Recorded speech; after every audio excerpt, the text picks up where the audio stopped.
En ce temps-là, Noble, le lion, qui était le roi des animaux, avait envoyé des messagers à travers le royaume pour faire savoir à ses sujets qu'ils auraient à se présenter devant lui au premier jour du printemps. Lorsque les premiers bourgeons eurent éclaté sur les branches des arbres, les animaux se trouvèrent donc assemblés. Un seul manquait, Renard. Et il avait de bonnes raisons pour ne pas se montrer. Le roi fit son entrée, entouré de ses gardes, et lorsqu'il eut pris place sur son trône, s'adressa à ses sujets. Je sais que nombre d'entre vous ont à se plaindre de certains. C'est la raison pour laquelle je vous ai convoqués. Je veux que l'ordre règne dans le royaume. J'entends donc que celui qui a subi des dommages le déclare ici et nomme le coupable. En un instant, ce fut un flot d'accusations contre Renard. Pas un des animaux n'avait échappé à sa malice, mais le plus à plaindre de tous était sans conteste Isengrin, le loup, qui par sa faute n'avait plus de queue. C'est à cause de lui que je l'ai perdu. Ce misérable m'a fait croire qu'en y attachant un seau, je pourrais prendre des anguilles dans un trou percé au milieu de la glace. L'eau a gelé pendant que j'attendais. Et lorsque des hommes se sont approchés, j'ai dû pour m'échapper tellement tirer sur ma queue qu'elle est restée dans la glace. Isengrin, comme tous les autres, demandait justice. Et le roi semblait disposé à leur donner satisfaction.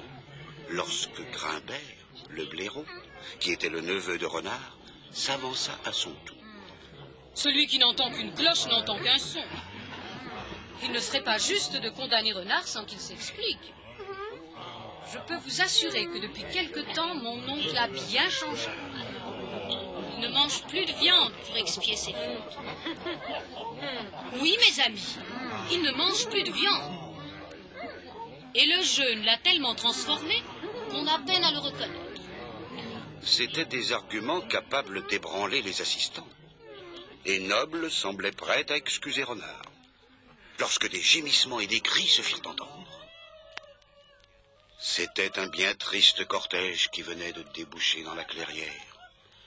Chanteclair, le coq, marchait en tête, et derrière lui venaient 4 poules, portant sur un brancard une forme blanche recouverte de feuilles.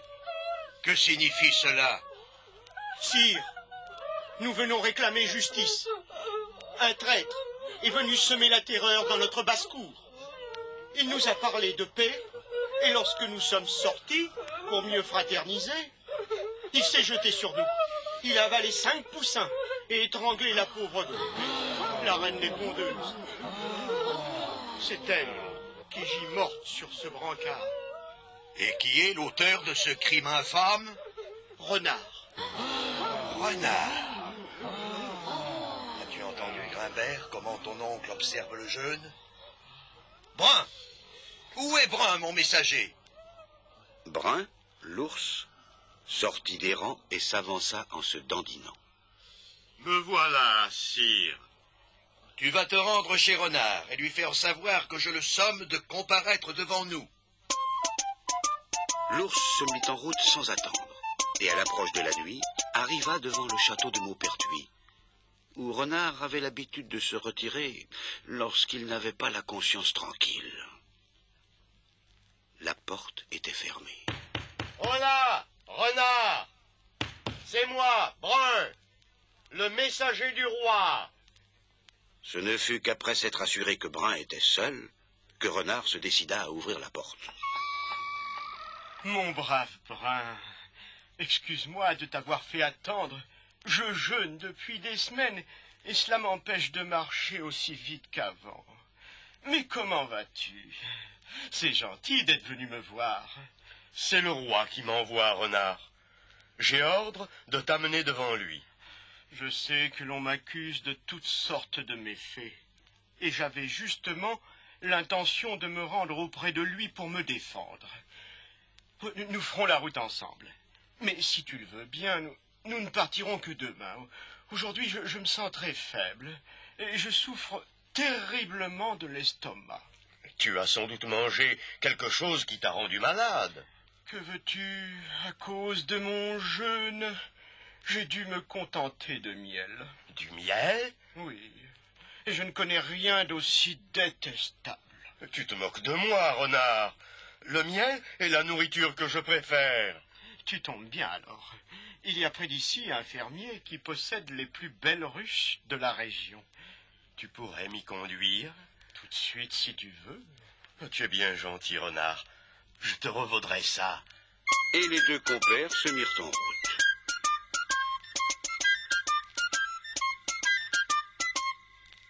La nuit était venue lorsqu'ils arrivèrent près d'une ferme où l'on venait d'abattre de gros chênes. Renard, suivi de Brun, s'approcha d'un tronc dans lequel on avait introduit des coins de bois pour le fendre. C'est là-dedans que se trouve le miel. Brun, qui déjà se léchait les babines, enfonça le museau dans la fente jusqu'aux oreilles. Alors, Renard enleva les coins et s'enfuit à toutes jambes. Le museau pris dans la fente qui s'était refermée, Brun restait prisonnier du tronc d'arbre. Il cria tant le malheureux que le fermier accourut, suivi de ses valets, et le pauvre Brun serait mort sous les fourches si un malencontreux coup de hache ne l'avait libéré en fendant le tronc en deux. Lorsque Brun se fut traîné à grand-peine jusqu'à la clairière où attendaient les animaux, des murmures de compassion l'accueillirent. Tu ne vas pas nous dire que c'est Renard qui t'a mis dans cet état? Hélas, sire, il a abusé de ma bonne foi. Par phrases entrecoupées de plaintes et de gémissements, l'ours raconta son aventure. Et lorsqu'il eut terminé, le roi convoqua Tibère, le chat. C'est toi qui vas partir cette fois pour sommer Renard de comparaître devant nous. Moi, sire? Mais je suis tout petit et bien faible. Voyez dans quel état il a mis Brun, qui est pourtant grand et fort. Avec Renard, ce n'est pas la force qui compte, mais la ruse. Et si Brun s'est laissé prendre, toi, par contre, tu peux être plus adroit que lui. Ce ne fut qu'en arrivant devant le château que Tibère reprit un peu courage. Renard prenait le frais sur le pas de la porte, les pattes de devant repliées sous la nuque. Tibère, mon cher Tibère, quel bon vent t'amène? C'est le roi qui m'envoie, Renard. Il est furieux du tour que tu as joué à Brun.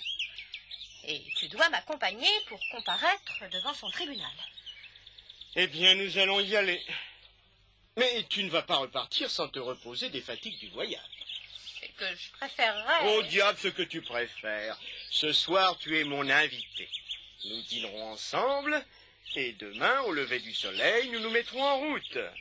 Seulement, je dois te prévenir. Je jeûne depuis plusieurs semaines, et il n'y a pas grand-chose ici à se mettre sous la dent. J'avoue qu'un chapon, un poulet aurait bien fait mon affaire. Mais du moment qu'il n'y en a pas, je me contenterai de souris. Ça pour les souris. Je connais une grange qui en est pleine. Et si tu veux me suivre, je t'indiquerai le moyen d'y entrer. La grange dont il était question, Renard la connaissait fort bien. Pas plus tard que la veille, il s'y était introduit pour y voler une poule. Et le trou qu'il avait creusé devait encore exister. Car dans la journée, il avait entendu le fermier annoncer son intention d'y installer un piège pour attraper le voleur. Lorsqu'ils arrivèrent devant la porte, le trou était toujours là. Regarde, Tibère, c'est par là qu'il faut entrer. Tibère s'approcha, tendit l'oreille, écouta les cris des souris qui s'ébattaient dans le blé, et perdant toute prudence, se précipita à l'intérieur. Le piège avait fonctionné. Et avant même de comprendre ce qui lui arrivait, Tibère se retrouva pendu à une corde qui l'étranglait. Alors, Tibère, elles sont bonnes, ces souris? Mais Renard n'en dit pas davantage. Le fermier, attiré par les miaulements du chat, accourait, armé d'un bâton pour corriger celui qu'il prenait pour son voleur. Et les coups tombèrent sur le pauvre Tibère. Jusqu'au moment où le bâton l'ayant atteint à l'œil, il réussit à s'arracher au piège et à s'échapper, sous l'effet de la douleur. Lorsque le roi vit son messager revenir la fourrure ensanglantée et un œil à demi arraché, il entra dans une colère effroyable. Le misérable nous le paiera. Et puisqu'il est rebelle à nos ordres, nous le ferons obéir par la force. Que nos sujets se préparent à rentrer en campagne. Nous allons mettre le siège devant Maupertuis. Sur l'heure, chacun fit ses préparatifs de guerre, et une immense cohorte allait se mettre en marche lorsque Grimbert, le blaireau, vint trouver le roi. Sire noble, écoutez-moi. Les guerres sèment toujours la désolation et la haine. Avant d'en arriver à cette extrémité, laissez-moi tenter une dernière expérience. Je suis sûr que si je me rends seul auprès de Renard, je vous le ramènerai. Tu as peut-être raison, Grimbert. Va, mais prends bien garde. Soyez sans inquiétude. Renard est de ma famille. Il n'osera rien tenter contre moi. Grimbert ne s'était pas trompé. Renard, entouré de Dame Hermeline, son épouse, et des Renardeaux, ses fils, le reçut avec beaucoup d'affection, et ce n'est qu'après un somptueux festin que Grimbert put en venir aux choses sérieuses. Je ne vous apprendrai rien, mon oncle, en vous disant que le roi est furieux, et qu'il veut votre perte. Hélas, mon neveu. Il menace de mettre le siège devant Maupertuis si vous refusez de comparaître devant lui. N'aggravez pas votre cas et venez avec moi. Vous avez la langue bien pendue. Vous saurez vous défendre. Tu as raison. Je vais partir avec toi. À la cour, on avait posté des sentinelles, et les trompes sonnèrent pour annoncer l'arrivée de Renard.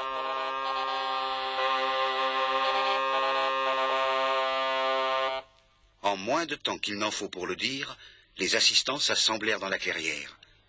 Et c'est au milieu d'une haie de regards réprobateurs que Renard avança jusqu'au trône du roi. Sire noble, je suis venu me présenter à vous. Silence, Vaurien. Je sais trop bien que chacune de tes paroles est un mensonge. Ma patience a des limites, Renard. Et je veux savoir si, oui ou non, tu as tourné en ridicule les messagers royaux. Si, oui ou non, tu as troublé l'ordre public. Si, oui ou non, c'est toi qui as étranglé la pauvre coupée et dévoré les poussins. Le malheureux Renard n'eut même pas le temps de répondre. Une immense clameur s'élevait dans la clairière. Et cette clameur ne cessa que lorsque le roi prit la parole. Tu as entendu, Renard, la volonté de notre peuple. Garde, saisissez-le, et qu'il soit pendu sur l'heure.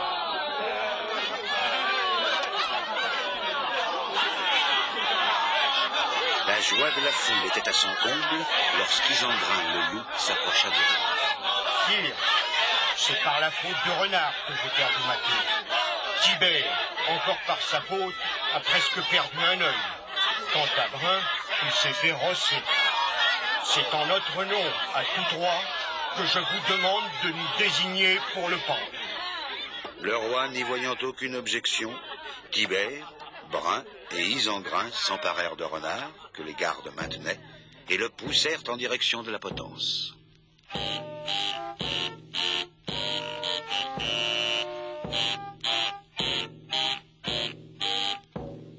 Ce fut fort tristement que Renard gravit les marches du gibet, mais lorsque Tibère le chat lui passa la corde au cou, il se tourna vers le roi.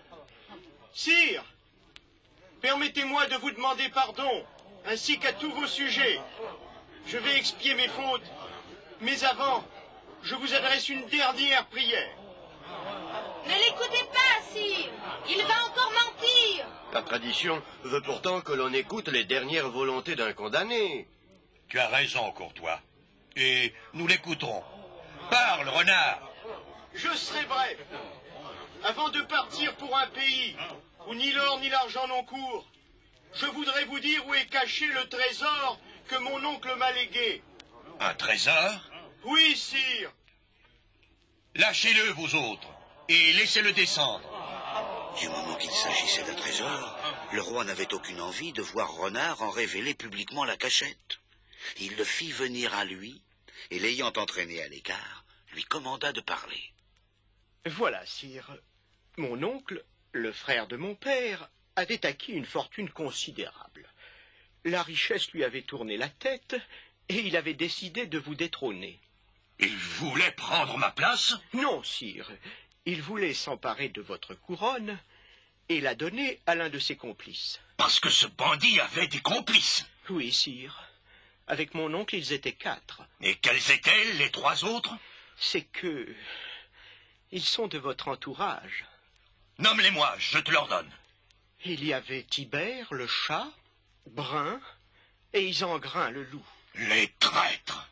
C'est Brun qui devait être couronné à votre place.